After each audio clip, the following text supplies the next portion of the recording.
कैसे हैं guys. Welcome back to another show. आज मैं आपको दिखाने जा रहा हूँ एक साइंस फिक्शन मूवी जिसका नाम है ईवा। 10 साल तक कहीं बाहर रहने के बाद एक मशहूर रोबोटिक इंजीनियर एलेक्स एक रोबोटिक कंपनी के कहने पर अपने होम टाउन में वापस आता है।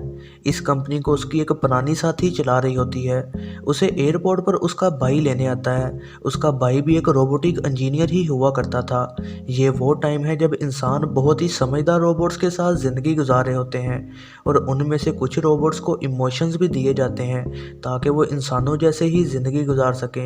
एलेक्स फिर अपनी उस पुरानी साथी से मिलने जाता है जो कि लेबोरेटरी में स्टूडेंट्स को रोबोटिक्स पढ़ा रही होती है। जब एक छोटा रोबोट घोड़ा लगातार टेस्ट फेल करता रहता है और वो लगातार ऑफ होता रहता है, एलेक्स बड़े आराम से उनको नसीहत करता है और कहता है कि अगर वो रोबोट को रीस्टार्ट करेंगे तो उसकी इमोशनल मेमोरीज फिर वैसी नहीं रहेंगी क्योंकि वो रोबोट रीबूट हो चुका होगा। इस बार एलेक्स को एक मिशन दिया गया है कि वो एक रोबोट SI-9 पर काम करे, एक रोबोट जो कि एक बच्चे जैसा होगा। ये वो प्रोजेक्ट है जो एलेक्स ने सालों पहले पूरा किए बगैर ही छोड़ दिया था। बाद में वो अपने मरे हुए फादर के घर में जाता है ताकि अपना काम पूरा कर सके।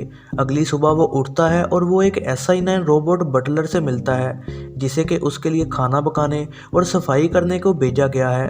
वो बटलर को सफाई के काम पर लगाकर खुद उसी फैसिलिटी में जाता है जहाँ पर उसकी साथी होती है और वो बैठकर बच्चों की वीडियोस देखते हैं ताकि वो उस बच्चे को चूज कर सकें जिसके इमोशंस वो उस SI-9 रोबोट में डालेंगे। लेकिन एलेक्स उन तमाम बच्चों को बहुत नॉर्मल समझता है क्योंकि इन बच्चों के इमोशंस के साथ वो सिर्फ एक आम सा रोबोट ही बना पाएगा। इससे पहले कि वो फैसिलिटी से निकलता, वो अपने पुराने प्यार लेना का लेक्चर लेता है जो कि बच्चों को पढ़ा रही होती है। लेना उसके इस तरह अचानक आने पर काफ़ी हैरान हो रही होती है क्योंकि उसने एलेक्स को 10 साल से नहीं देखा होता। वो एक दूसरे से प्यार से मिलते हैं। इसके बाद घर वापस जाते दौरान एलेक्स की नज़र एक लाल कपड़ों में मौजूद बच्ची पर पड़ती है जो कि सड़क के पास बर्फ में खेल रही होती है। एलेक्स फिर उस लड़की ईवा से बात करना शुरू करता है जो कि एक अनजान आदमी से बात करने से बिल्कुल भी नहीं घबराती और एलेक्स को टीज करती है और उसे बेहुदा बोलती है। फिर जब वो जा रही होती है तो वो उसकी वीडियो भी ले लेता है क्योंकि उसे लगता है कि शायद उसने एक यूनिक बच्चा ढूंढ लिया है। जब वो घर वापस जाता है तो बटलर ने जिस तरह से घर की सफाई की होती है उस पर एलेक्स बहुत खुश होता है। लेकिन वो एलेक्स की रोबोट कैट से बहुत तंग आया हुआ होता है क्योंकि वो उसकी बातें नहीं मानती। एलेक्स कहता है कि वो बिल्ली एक फ्री प्रोग्राम है और उसमें इनलीगल प्रोग्रामिंग की हुई है और इस वजह से वो एक असली जानवर जैसे ही हरकत करती है, कोई भी परेशानी ना हो जाए इसलिए एलेक्स बटलर की सेंसिटिविटी लेवल को लो कर देता है। इसके बाद वो एक इंसानी शख्सियत की खसूसियत एक छोटे से रोबोट में डालकर उसे टेस्ट करता है और वो उसके तमाम रिएक्शंस को जांचता है और लिखता रहता है। लेकिन उसी वक्त जब एलेक्स को एक कॉल आती है तो वो रोबोट जली हुई सिगरेट को देखकर डर जाता है और कंट्रोल खो देता है। कोई चॉइस ना होते हुए एलेक्स को मजबूरन उसे बंद करना पड़ जाता है। उस रात एलेक्स को उसका भाई डिनर पर इनवाइट करता है। एलेक्स ये देखकर बहुत सरप्राइज हो जाता है कि ईवा असल में लेना की बेटी है जो कि बहुत ही कॉन्फिडेंट है और बातें करते हुए वो एलेक्स को अपने भाई के घर में थोड़ा कंफर्टेबल भी फील करवाती है क्योंकि वो शुरू में बहुत ही एम्बेरस होता है क्योंकि उसका लेना के साथ सालों पहले रिलेशनशिप रहा होता है और अब उसके जाने के बाद उसकी शादी उसके भाई से हो गई है। एलेक्स बार बार ईवा की वीडियो देखता रहता है जो कि उसने डिनर के वक्त ली होती है। वो ईवा की इस यूनिक पर्सनैलिटी से बहुत अट्रैक्ट हो चुका होता है और वो यही सोचता है कि ये परफेक्ट लड़की है जिसके इमोशंस वो SI-9 रोबोट में डाल सकता है। ताहम उसी दौरान एलेक्स लेना के लिए अपनी असली फीलिंग्स भी नहीं छुपा पाता। अगली सुबह एलेक्स छत पर से आने वाली आवाज़ों की वजह से जाग जाता है। वो देखता है कि ये वही शरारती ईवा है जिसे कि बटलर खुशी खुशी वेलकम करता है। एलेक्स फिर उसे समझाने की कोशिश करता है कि वो SI-9 प्रोजेक्ट के साथ मिल जाए, लेकिन ईवा इमोशन कलेक्ट करने वाले प्रोसेस से बहुत बोर हो रही होती है। इसकी बजाय वो एलेक्स को नसीहत करती है कि वो रोबोट के सेल्फ अवेयरनेस इमोशनल लेवल को तेज़ कर दे और ये चीज़ ईवा को ज़्यादा फन लग रही होती है। उसी रात नहाते दौरान ईवा लेना से एलेक्स के बारे में पूछती है लेकिन लेना उसे कहती है कि वो बस उससे दूर रहे। बाद में वो एलेक्स को भी ये कहती है कि वो ईवा को अपने प्रोजेक्ट में शामिल करने की कोशिश ना करे। उसकी पुरानी दोस्त भी एलेक्स को ये समझाती है कि वो ईवा को SI-9 प्रोजेक्ट में शामिल नहीं कर सकता क्योंकि वो चाहती है कि वो इस रोबोट को एक लड़के जैसे बनाए और वो एलेक्स को भी वार्न करती है कि ध्यान रखना कहीं रोबोट्स के इमोशंस खतरा ना बन जाए। जाएं। इस सारी बातचीत के बाद एलेक्स कोशिश करता है कि वो ईवा से दूर रहे, लेकिन वो खुद ही उसके आसपास आना शुरू कर देती है और ये कहती है कि उसके अगले रोबोट को वो उसी के इमोशंस के साथ बनाए। इस बात को सीक्रेट रखने के लिए वो आइस स्केटिंग को और बाहर घूमने को जाते हैं। एलेक्स लगातार उसके इमोशंस रिकॉर्ड करता रहता है। ईवा लेना के बारे में एलेक्स की फीलिंग्स को भी जान लेती है।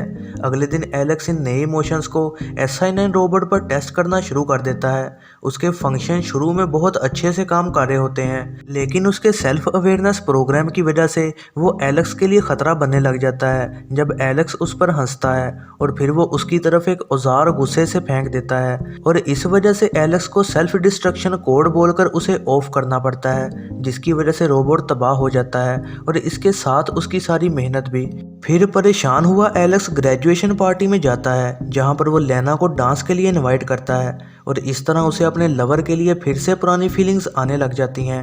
लेकिन उसका भाई इस बात पर माइंड करता है और वहां से चला जाता है। फिर लेना एलेक्स को अपने साथ लेती है ताकि वो उसे बाहर जाकर ढूंढ सके, जहां एलेक्स अचानक उसे किस करने लग जाता है। लेना इस किस से बहुत डिस्टर्ब हो जाती है और वहां से चली जाती है, लेकिन उसका भाई जिसने उसे किस करते देख लिया होता है वो एलेक्स को आकर एक जोर का मुक्का मारता है और उसे कहता है कि वो एक बार लेना को छोड़ चुका है, अब वो उसे ऐसा करने नहीं देगा। घर वापस जाकर और बहुत परेशान होते हुए एलेक्स बटलर के इमोशनल लेवल को तेज कर देता है, जो कि उसे भाइयों जैसे एक हक देता है। परेशान हुआ एलेक्स अपनी दोस्त को ये कहता है कि वो इस प्रोजेक्ट को छोड़ने वाला है, लेकिन उसकी दोस्त उसे एक और प्रोजेक्ट बीच में छोड़ देने पर बुरा भला कहती है। फिर वो ईवा के पास जाता है ये बताने को कि वो यहाँ से जा रहा है, जिससे वो बहुत ज़्यादा सैड हो जाती है। फिर जब वो घर वापस जाता है तो वहाँ लेना उससे मिलने आती है, जो कि उसे कहती है कि वो नहीं चाहती कि वो यहाँ से जाए। वो एक दूसरे को फिर से किस करते हैं और फिर लेना एलेक्स को कुछ राज बताना शुरू हो जाती है। ईवा वहाँ पहुँच जाती है और उन दोनों को छत के ऊपर से देख लेती है और उसे पता लग जाता है कि लेना किस बारे में बात कर रही है। उनकी बातचीत से डरकर ईवा वहाँ से भाग जाती है। लेना उसके पीछे जाती है और एलेक्स को कहती है कि उसके वापस आने तक वो यहीं रुके। थोड़ी देर बाद वो एक पहाड़ के पास ईवा को बेहोश गिरे हुए देखती है। लेना फौरन उसकी कमर के पीछे से जिल्द काट देती है और एक पैनल को खोलती है, जिससे ये पता लगता है कि ईवा असल में एक रोबोट है, जो कि उनका वही आधा खत्म किया हुआ प्रोजेक्ट है जो कि एलेक्स ने 10 साल पहले छोड़ दिया था। लेना ईवा की कमर में एक नई एनर्जी बार को लगा देती है और ईवा फौरन होश में आ जाती है, लेकिन ईवा अभी भी बहुत डरी होती है और इस सच्चाई की वजह से बहुत परेशान होती है। जब लेना उसे पकड़ने की कोशिश करती है, ईवा उसे धक्का दे देती है, जिसकी वजह से लेना उस पहाड़ी से नीचे गिर जाती है। फिर डरी हुई ईवा एलेक्स के घर की तरफ अकेले पहुंचती है और उसके बाजुओं में बेहोश हो जाती है। उस रात उसे उसके भाई की कॉल आती है। एलेक्स फौरन ईवा के साथ हॉस्पिटल की तरफ भागता है, लेकिन वो लेना के मरने के कुछ देर बाद वहां पर पहुंचता है। अगले दिन एलेक्स की दोस्त उसे मिलने आती है, जो कि उसे बताती है कि लेना ने उसका आधा छोड़ा हुआ SI-9 प्रोजेक्ट पूरा कर दिया था, लेकिन ईवा सिक्योरिटी टेस्ट पास ना कर सकी और इस वजह से उसे इस्तेमाल करना महफूज नहीं था। लेकिन इसके बावजूद भी लेना ने ईवा को रखने का फैसला किया, क्योंकि ईवा की वजह से लेना मारी गई तो इस वजह से ईवा अब जिंदा नहीं रह सकती। वो उसे मार देगी ताकि वो इस खराब प्रोजेक्ट को हमेशा के लिए बंद कर सके, लेकिन एलेक्स उसे कहता है कि वो खुद ये काम करेगा। दूसरी साइड ईवा अपनी माँ के मारे जाने पर बहुत ज़्यादा दुखी होती है।